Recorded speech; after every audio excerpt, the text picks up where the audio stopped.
besar anugerah Tuhan yang Dia berikan kepada kita secara cuma-cuma yang dicatat pada Injil Yohanes 3 ayat 16.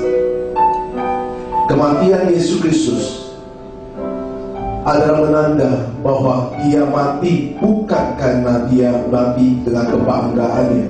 Dia mati untuk menggantikan kita sebagai umat manusia yang percaya kepada Dia.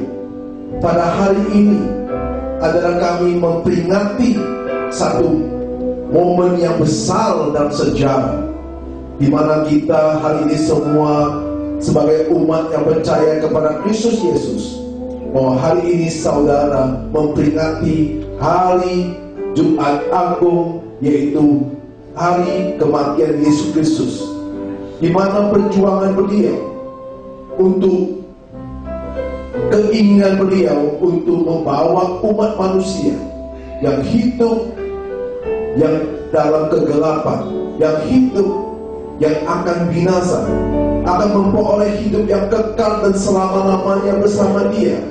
Maka kematian Dia dengan penderitaan Dia menebus dosa-dosa saudara dan saya. Saya percaya hari ini kita semua datang untuk beribadah, untuk memperingati hari kematian Yesus Kristus. Pimpinlah kami dalam ibadah ini dari awal sampai selesai.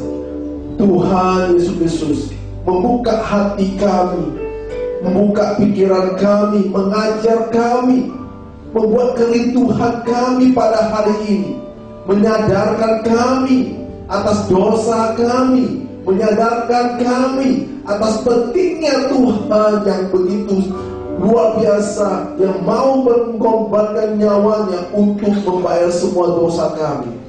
Pimpinlah kami dalam ibadah pada pagi ini, sertai kami semuanya. Berikanlah kami kuasa-Mu untuk mengerti setiap sabda firman-Mu. Pimpinlah hamba-Mu untuk berkata setiap firman-Mu, mengajar umat-Mu pada pagi ini sesuai dengan kebenaran-Mu. Kami siap hati kami mendengar firman Tuhan. Kami berdoa di dalam nama Tuhan Yesus Kristus. Semua umat yang percaya, kita semua katakan amin. Kita hari ini membaca firman Tuhan bersama-sama di 1 Korintus 15 ayat 12 sampai 23. Marilah kita akan membaca firman Tuhan di 1 Korintus 15 ayat 12 sampai 23.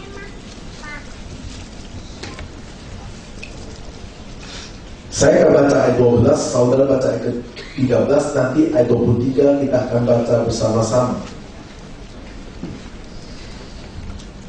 Jadi, bila mana kami beritakan bahwa Kristus dibangkitkan dari antara orang mati, bagaimana mungkin ada di antara kamu yang mengatakan bahwa tidak ada kebangkitan orang mati?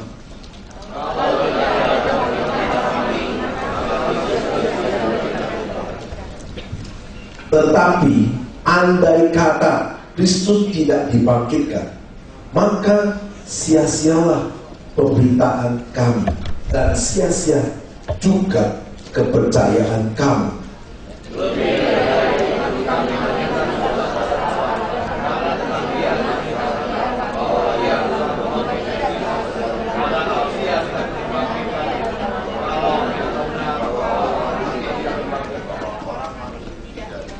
Sebab jika benar orang mati tidak dibangkitkan, maka Kristus juga tidak dibangkitkan.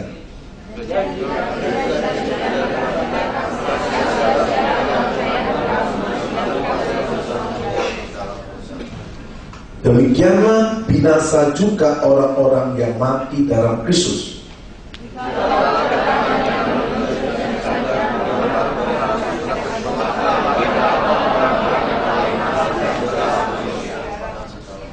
Tetapi yang benar ialah bahwa Kristus telah dibangkitkan dari antara orang mati sebagai yang sulung dari orang-orang yang telah meninggal.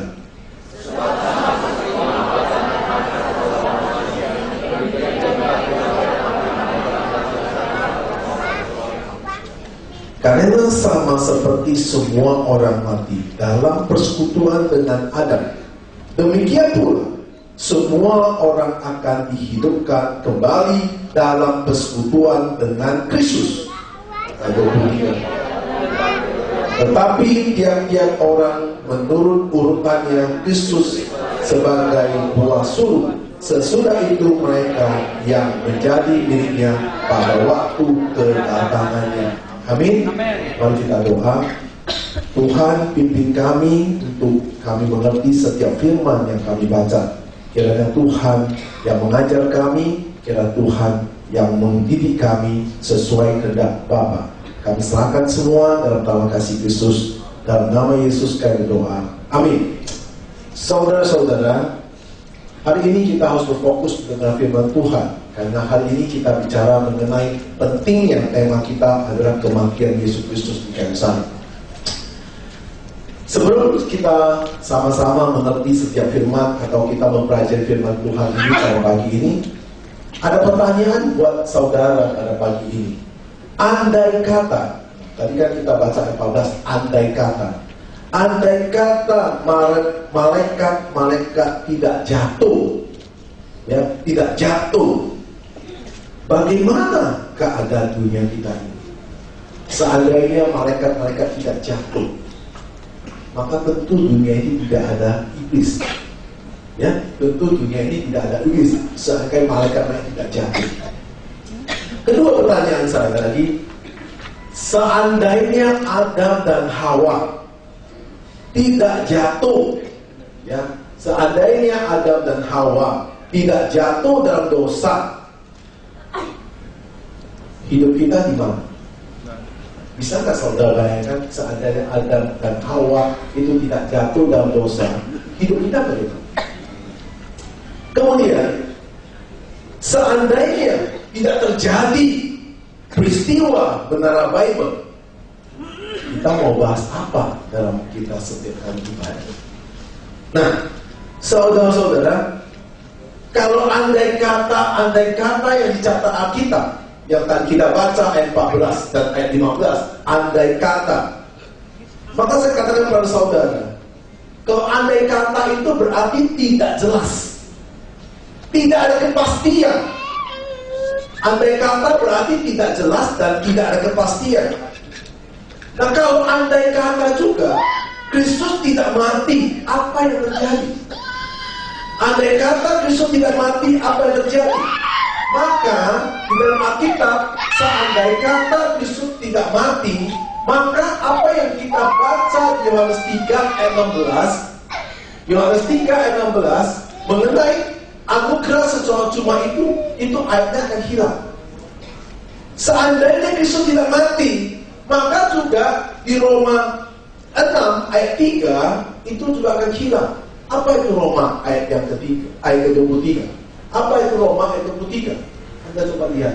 Nah, sebab upah dosa ialah maut, tetapi karunia Allah ialah hidup yang kekal dalam Kristus Yesus Tuhan kita. Kedua ini akan hilang kalau seandainya Kristus tidak mati. Nah, saudara-saudara, maka semua manusia tetap akan dalam dosa. Seandainya Kristus tidak mati, semua manusia akan tetap dalam dosa dan harus binasa dalam dosa. Maka Rasul Paulus mengatakan dalam perkataannya di 1 Korintus 15 ayat 14, ayat 17, 18. Tadi kita baca ayat 12 sampai 23. Mari kita lihat apa yang dikatakan Rasul Paulus. Seandainya Kristus tidak mati, maka di dalam 1 Korintus 15 ayat 14, ayat 17, 18.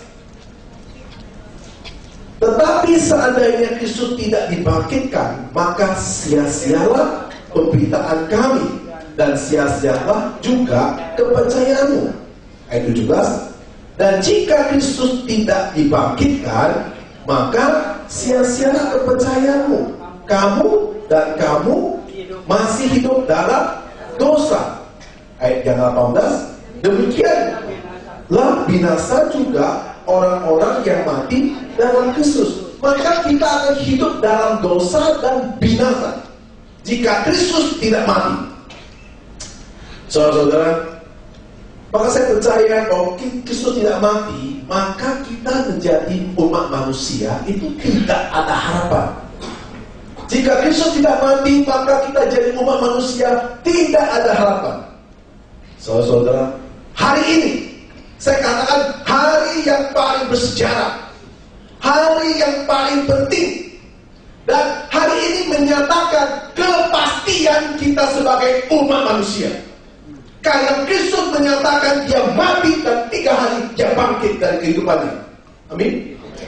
Nah, saudara-saudara, Kristus telah menderita dan mati di salib untuk dosa-dosa saudara dan saya.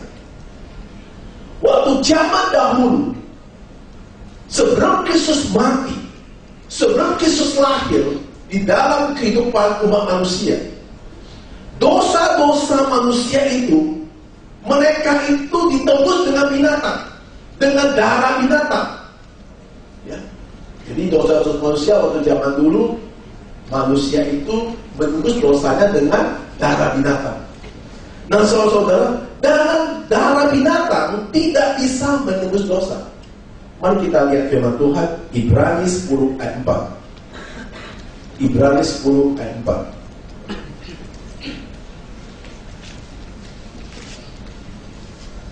Sebab tidak mungkin darah lembu jantan atau darah domba jantan menghapuskan dosa. Jadi Alkitab mencatat binatang tidak bisa ambil dosa kita.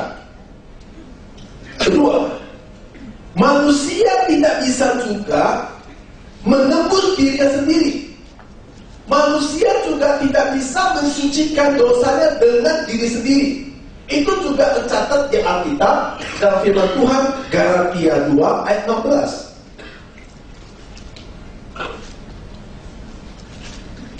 Kamu tahu bahwa tidak seorang pun yang dibenarkan oleh karena melakukan hukum Taurat, tetapi hanya oleh karena iman dalam Kristus Yesus. Sebab itu kami pun telah percaya kepada Kristus Yesus, supaya kami dibenarkan oleh karena iman dalam Kristus dan bukan oleh karena melakukan hukum Taurat. Sebab tidak seorang pun yang dibenarkan oleh karena melakukan hukum Taurat. Nah, saudara-saudara, manusia pun tidak bisa menebus dirinya sendiri. Nah, saya kasih contoh. Seandainya Bapak atau Ibu di sini kan ada bawa motor, ada bawa kendaraan.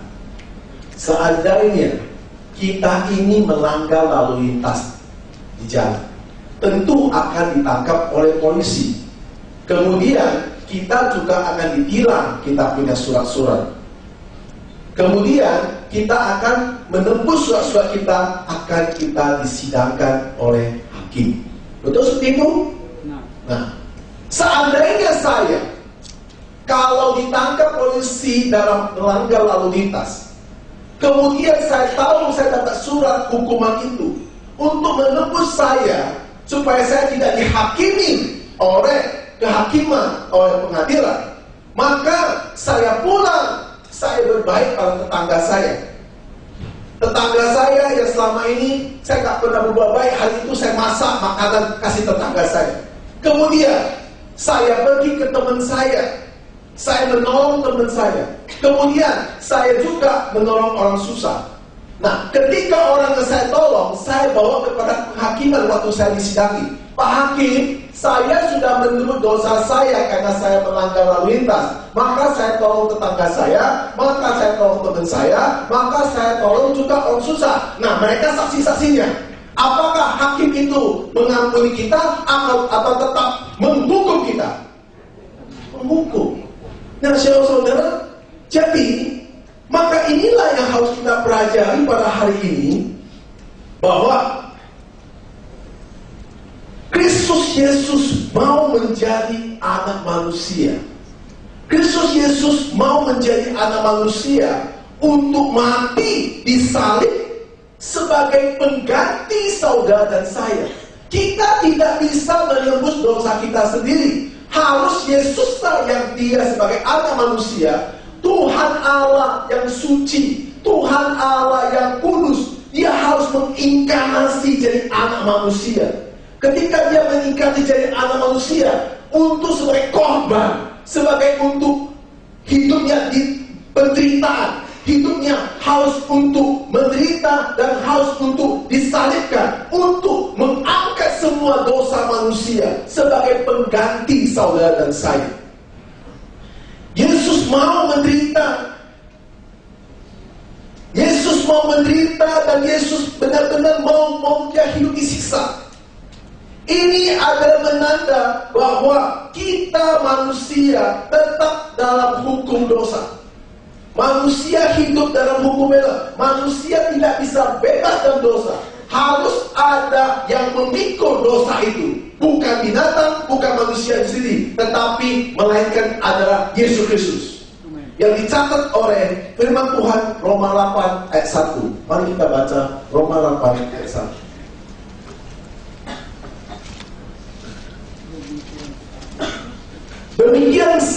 Demikianlah sekarang tidak ada penghukuman bagi mereka yang ada di dalam Kristus.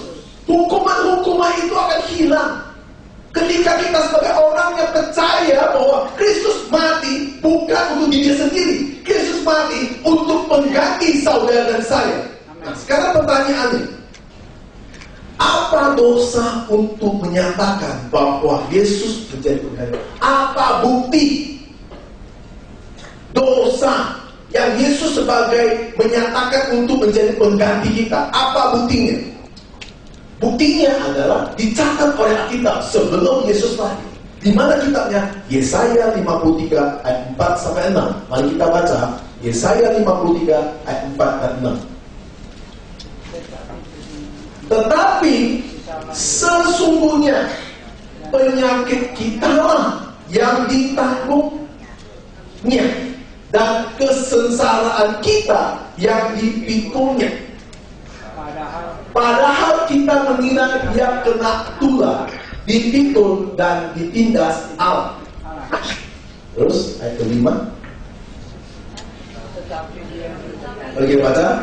Tetapi dia tertikam oleh karena pemberontakan kita. Dia diremukkan oleh karena kejahatan kita. Ganjaran yang mendatangkan keselamatan bagi kita ditimpakannya kepadanya, oleh bilu-bilu kita menjadi sembuh. Ayat 6. Kita sekalian sesat seperti domba, masing-masing kita mengambil jalannya sendiri, tetapi Tuhan telah menimpakan kepadanya kejahatan kita sekalian. Mari kita buka satu lagi, 2 Korintus 5 ayat 15.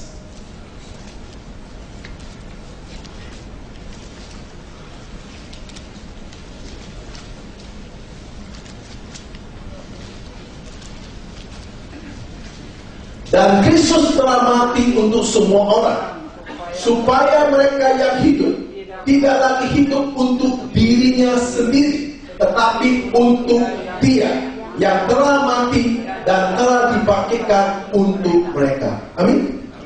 Luar biasa. Saudara, ini ayat ini mencatat bahwa sebagai bukti bahwa Yesus bukan egois, dia benar-benar mati untuk menggantikan saudara dan saya. Nah sekarang Yesus dengan menggantikan kita, seperti apa Yesus menggantikan kita? Seperti apa Yesus menggantikan kita? Tadi Anda sudah lihat filmnya, ya? Pertama, Yesus dicambuk. Yesus dicambuk, disalibkan, dipaku tangannya. Yesus dicambuk, disalibkan, tangannya dipukul. Tangannya bukan dipukul, tangannya ditusuk oleh paku. Kemudian waktu Yesus disalibkan, dia kehausan. Waktu dia disalibkan, dia kehausan. Nah, Alkitab juga pernah mencatat kehausan yang diderita Yesus menanda bahwa kalau kita lihat daripada Injil yang pernah ditulis oleh Matius, oleh Markus dan Lukas mengenai seorang kaya dan seorang yang miskin yang bernama Saulus. Di mana orang miskin hidup dengan kelimpahan, di mana seorang yang miskin namanya Saulus itu juga hidup dengan serba kekurangan. Pada hari yang sama kedua-duanya meninggal. Yang kaya masuk neraka, yang miskin masuk surga.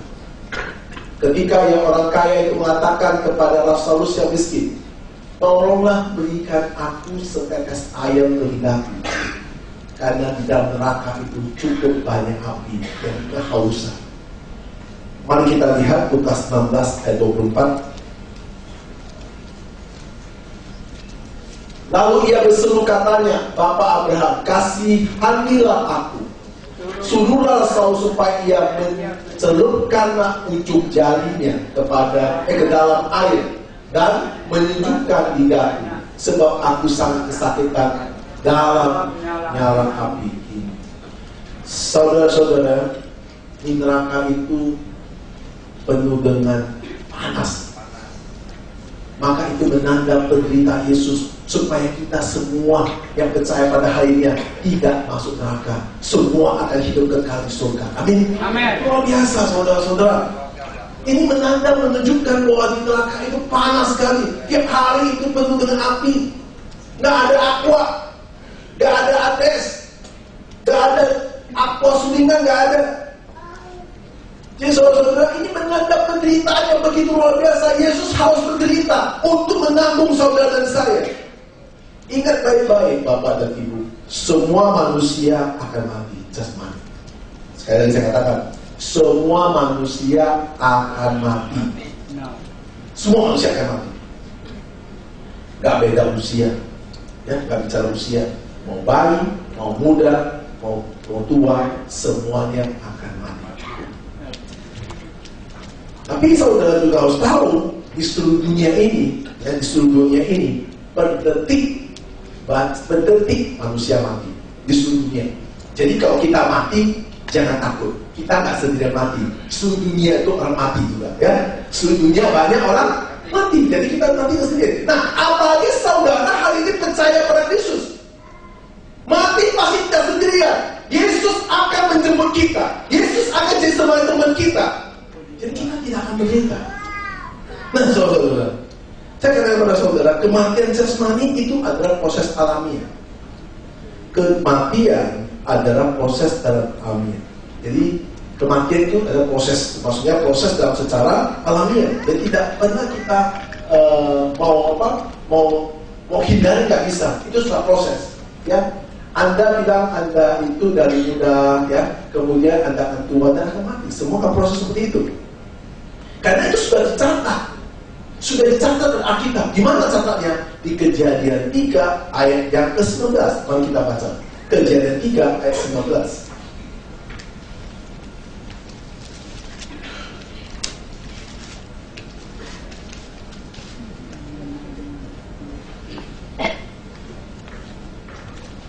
Dengan berpeluh engkau akan mencari makananmu sampai engkau kembali lagi menjadi tanah, karena dari situlah engkau diambil, sebab engkau debu dan engkau akan kembali menjadi debu. Jadi semua manusia.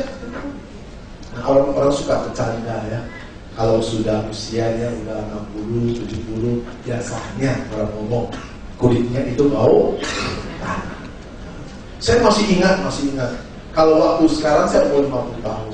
Saya umur waktu usia 20 tahun, 21 tahun. Kalau saya ketemu teman-teman saya selalu tanya saya, sanggup angkat berapa kilo? Oh, ya, tanya saya umur 17, 18, 19, 20, maksimal 25. Dia selalu tanya, sanggup angkat berapa kilo? Oh, ya. Sekarang usia 50, saya ketemu teman-teman saya selalu tanya, Hasan, hari ini kamu sudah cek darah belum? Ditanya hari ini. Ketemu teman-teman semua ditanya usia 50, tiap hari tanya apa? Gula darah lu berapa? Asal kongko-kongko minum kopi tanya kolesterol kamu berapa? Ya. Nah, Selalu tanya tekanan darah itu berapa? Waktu saya usia 17, 18, 25, gak ada orang tanya seperti itu.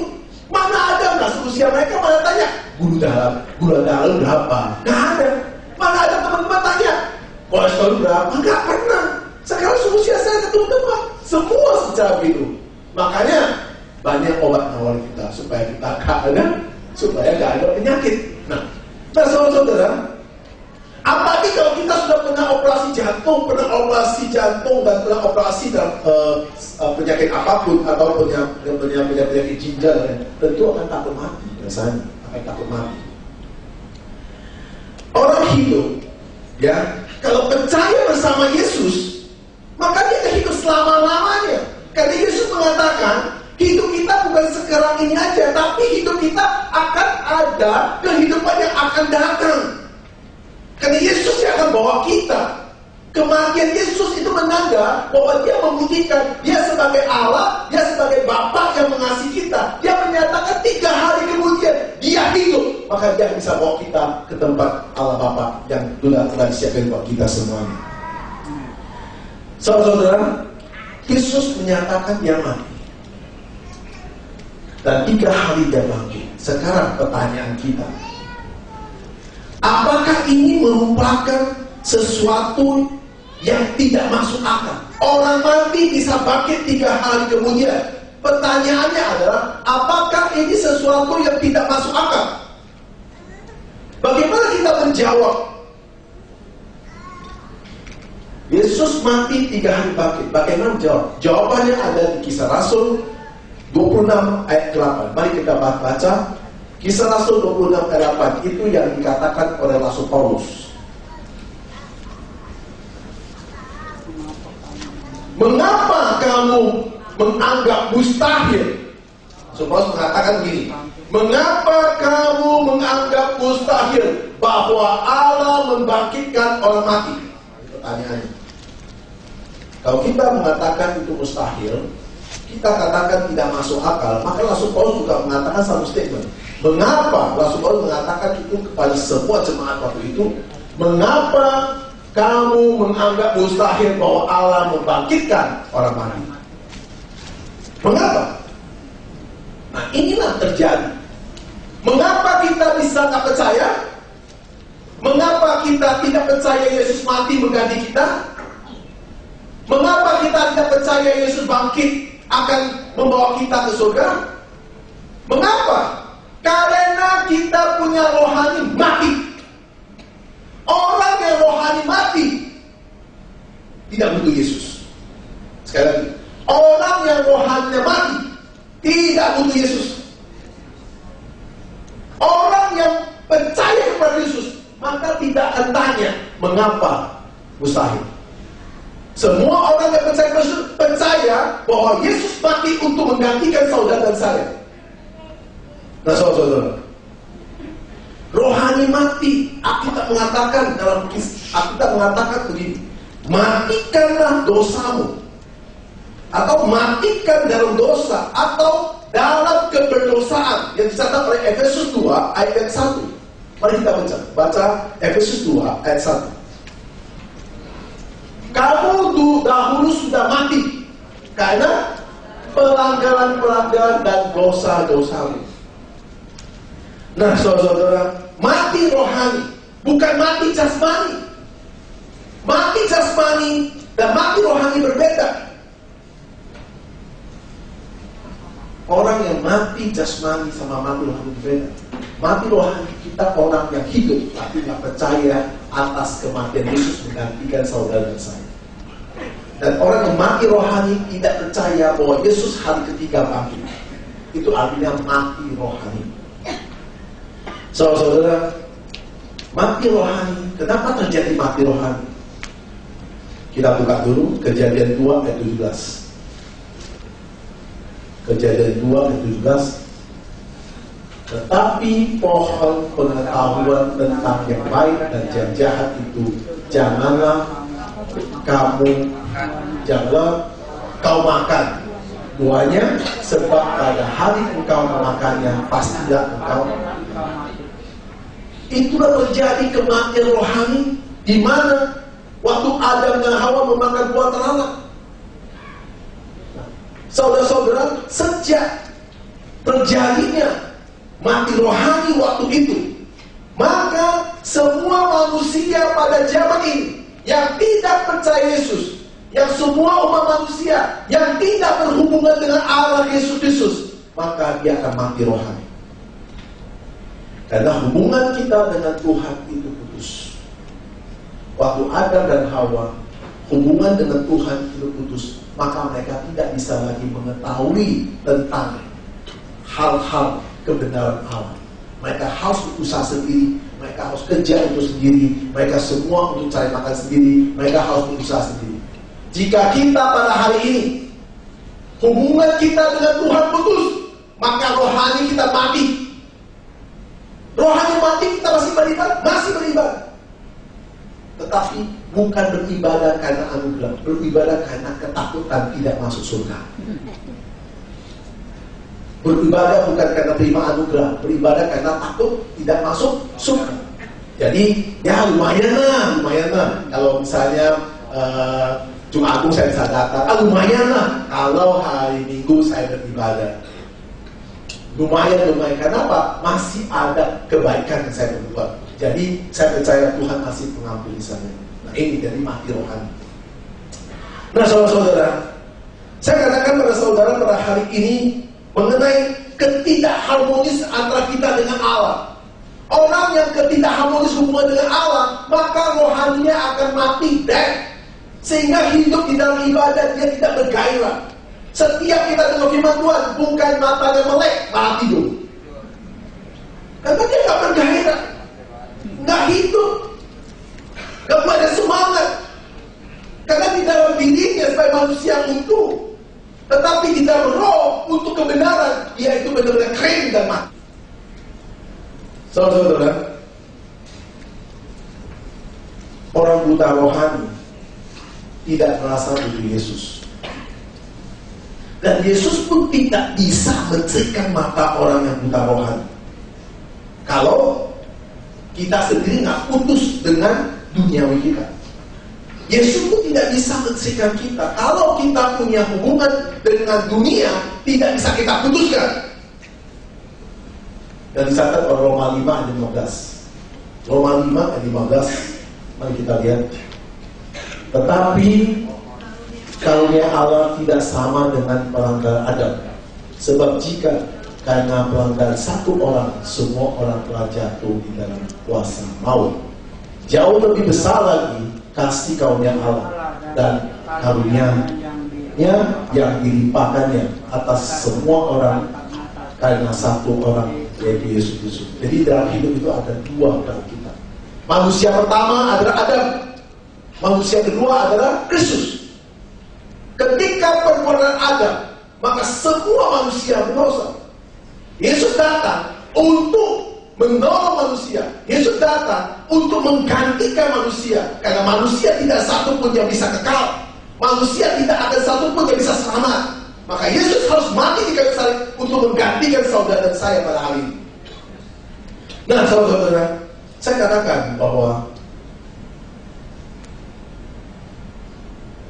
manusia berdosa itu tidak tahu kenapa dia berdosa.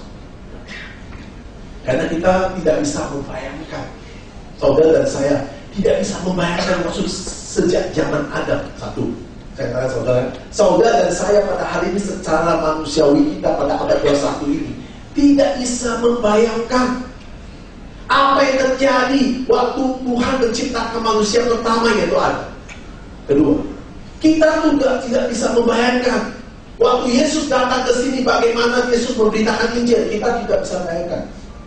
Maka saya katakan pada saudara, pada hari ini manusia itu punya dua permasalahan dosa yang terjadi dalam tubuh kita. Sejak Adam itu jatuh dalam dosa, maka manusia mempunyai dua yang di dalam tubuh kita, yaitu apa? Dosa pasif dan dosa aktif. Dosa pasif dan dosa aktif. Apa itu dosa pasif? Dosa pasif adalah kita tidak berbuat dosa.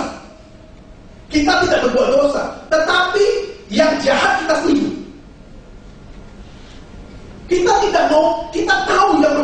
kita tahu hal berdosa, kita takut. Tapi yang jahat kita setuju. Karena dosa pasif adalah setiap manusia yang sejak dari kandung ibu, dia sudah berdosa. Dosa pasif yang dicatat oleh Rasul Paulus di Roma 7 ayat 15 sampai 17 itu dosa pasif. Mari kita baca. Roma 7 ayat 15 sampai 17. Sebab apa yang aku berbuat, aku tidak tahu. Karena bukan apa yang aku kehendaki yang aku berbuat, tetapi apa yang aku benci, itulah yang aku perbuat. Jadi jika aku berbuat apa yang tidak aku kehendaki, aku menyetujuinya bahwa hukum Taurat itu baik. Ayat 18, 17. Kalau demikian, bukan aku lagi yang memperbuatnya, tetapi dosa yang ada di dalam aku. Terus Paulus mengatakan, dia seorang rasul yang dosa-dosa dia setuju. Dia tahu dosa, tahu, tapi dia setuju. Dia tahu jahat, tahu, tapi dia setuju. Kenapa begitu? Karena ada dosa dalam diri kita, tubuh kita, sejak kita dalam kandungan. Itu namanya dosa pasif. Nah, bagaimana dosa aktif? Nah, itu dosa aktif yang luar biasa. Mari kita lihat Kolose 3 ayat 5, 8, 9. Kolose 3 ayat 5, 8, 9. Kolose 3 ayat 5, 8, 9 mengatakan, karena itu matikanlah dalam dirimu segala sesuatu yang duniawi, yaitu apa? Pencabulan, kenajisan, hawa nafsu, nafsu jahat, dan juga keserakahan yang sama dengan penyembah berhala. Tetapi sekarang buanglah semua ini, yaitu marah, geram, kejahatan, fitnah, dan kata-kata kotor yang keluar dari mulutmu.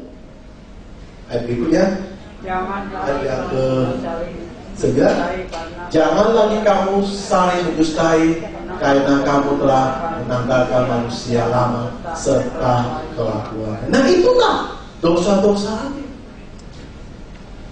Kita tahu berbohong dosa, tahu, tapi kita suka bohong. Kita tahu berkata-kata kotor dosa, iya, tapi suka ngomong. Apalagi orang Medan, waduh, ketemu bahasa halunya itu bahasa benar-benar bahasa kelamin, bahasa binatang semua keluar. Tapi itu bukan benci, itu namanya salam dekat.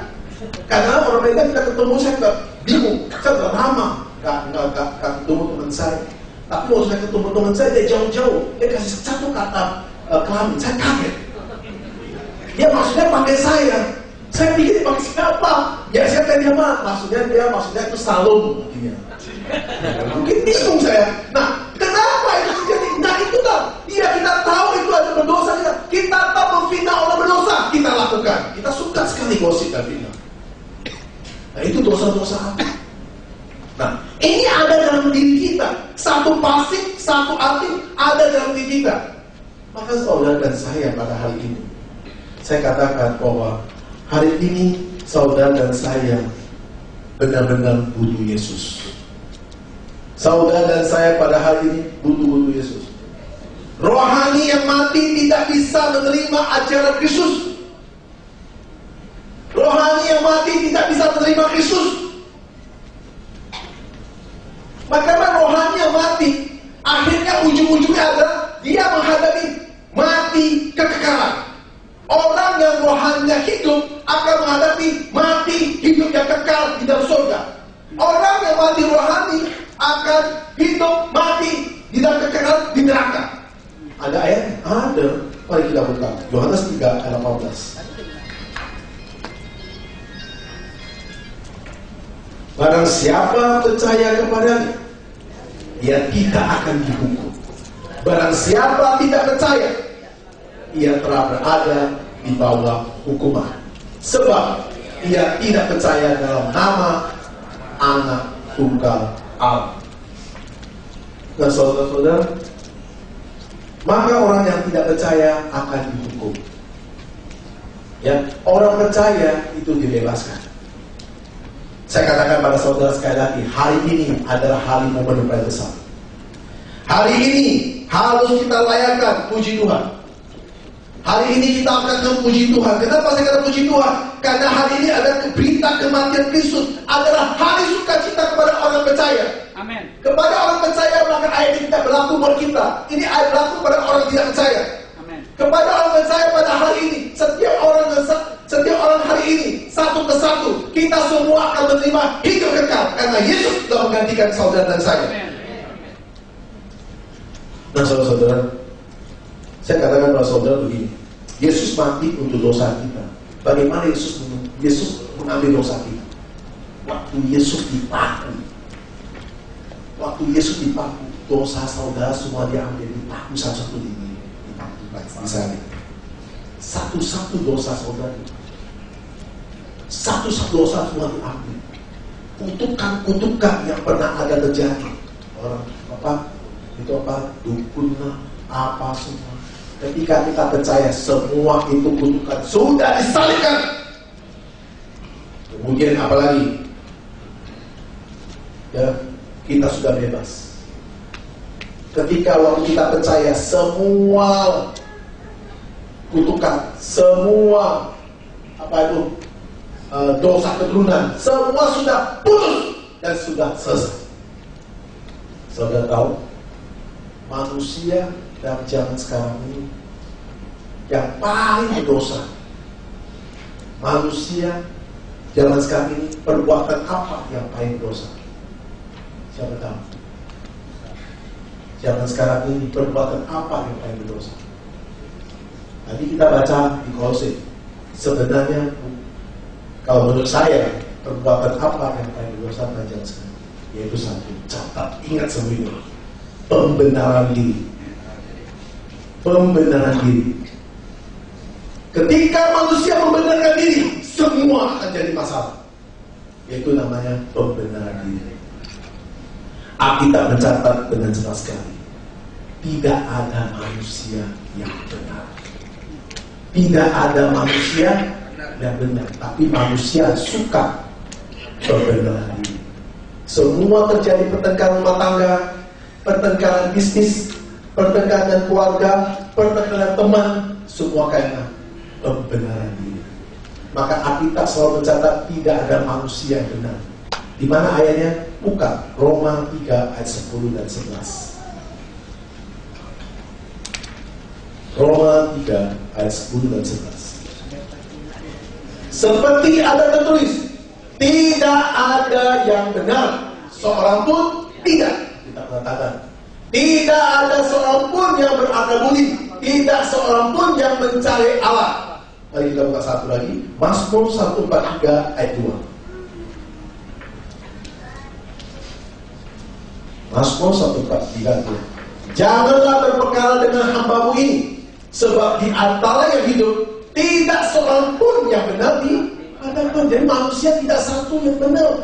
Saya katakan kepada saudara, dalam kesempatan ini saya mau katakan, manusia tidak ada satu pun yang benar. Yang baik banyak. Sekali lagi, manusia tidak ada satu pun yang benar, tapi yang baik banyak. Ya, yang baik banyak. Nah, tapi yang baik itu belum tentu benar. Yang benar itu pasti puji Tuhan, saudara sudah benar ini, ya. Jadi kalau saudara bilang saya benar, manusia tidak ada ya benar. Yang baik banyak, yang baik belum tentu, yang benar pasti. Nah, udah puji Tuhan, saudara tangan ini sudah diberkati luar biasa. Tepuk tangan dulu, ini luar biasa. Nah, saya katakan janji Tuhan itu sudah digenapi pada hari ini. Bukan andai-andai lagi, tapi sudah ada kepastian hari ini kepada saudara dan saya.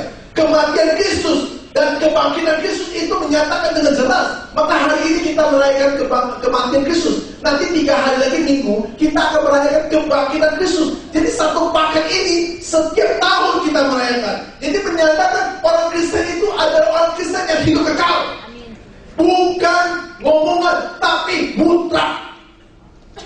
Bukan cerita, tapi mutlak. Keselamatan diberikan orang Kristen itu mutlak.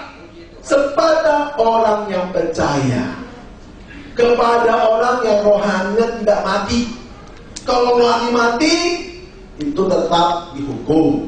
Ya, hukuman berat gimana? Saya tidak tahu. Nah, ya kadang gini, orang suka begini kan. Dia takut dihukum, makanya dia berbuat baik di gereja. Dia apa? Menjadi pelayanan. Ya, dia takut dihukum. Tapi hatinya dia tidak percaya kematian Yesus. Nah, saudara-saudara, melalui kematian ini, bahwa melalui kematian Yesus ini, maka kita yang tidak ada harapan pada awalnya menjadi ada harapan yang dicatat oleh 1 Timotius 1 ayat 1. Mari kita baca.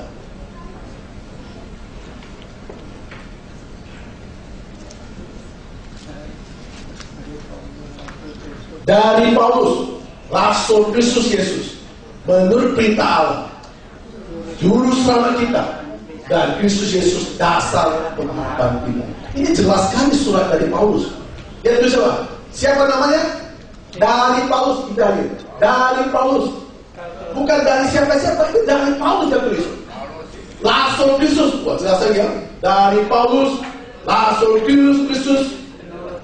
Rasul Kristus Yesus. Jadi dia ngaku, saya ini Paulus, saya ini Rasul Yesus Kristus. Menurut perintah Yesus, Juru Selamat kita, dan Kristus Yesus, dasar pengharapan. Jadi semua orang yang dalam Kristus mempunyai harapan yang besar. Nah, saudara-saudara, kalau saudara ingin mendapat, ya saya katakan, kalau saudara ingin mendapat harapan, tangkaplah visi. Sekali lagi, saudara kalau ingin mendapat harapan dalam hidup saudara, tangkaplah visi ini. Tangkaplah pengharapan besar ini. Karena ini harus ditangkap. Momen ini harus kamu ngerti. Momen ini harus masuk dalam hatimu. Karena Yesus datang sebagai Juru Selamat kita. Yesus datang untuk menyelamatkan kita. Yang dicatat oleh yang tadi kita baca 1 Korintus 15 ayat 21-22. Mari kita baca sekali lagi. 1 Korintus 15 ayat 21 sampai 22.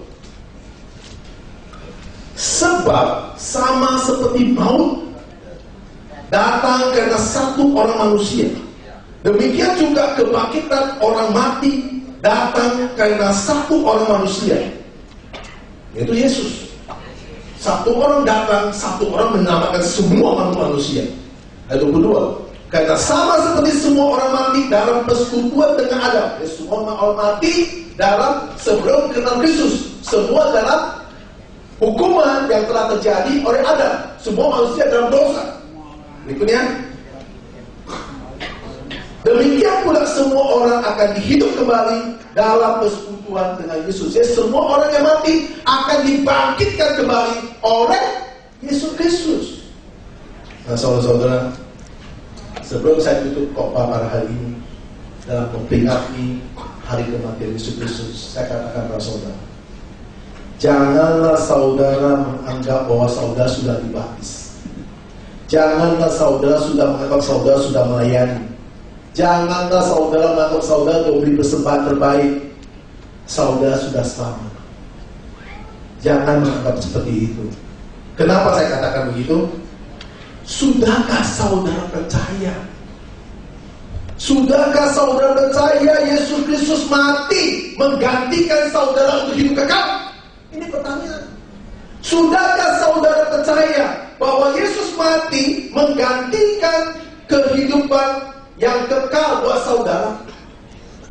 Jika saudara percaya, saudara berani katakan amin, maka Yohanes 3 ayat 16 berlaku untuk saudara.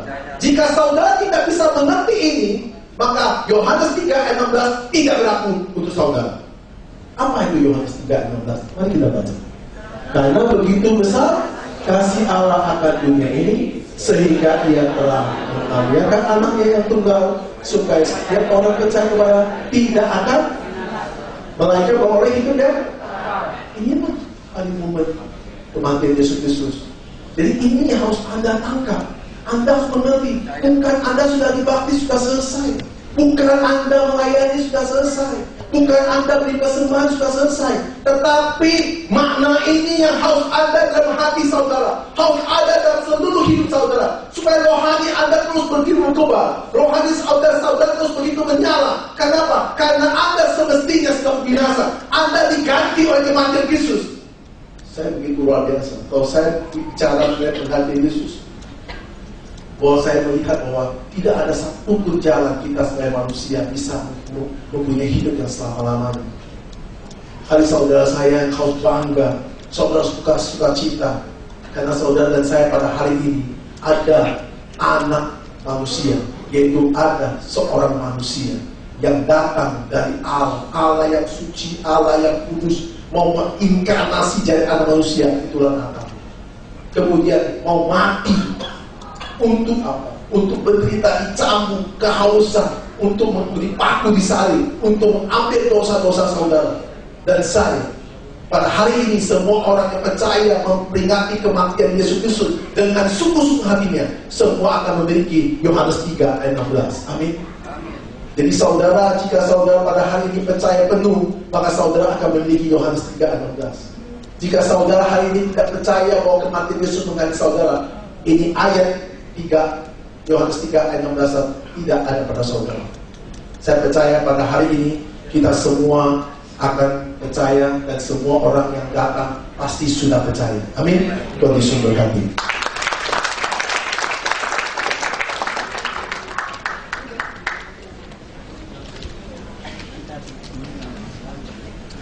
Mari kita berdoa.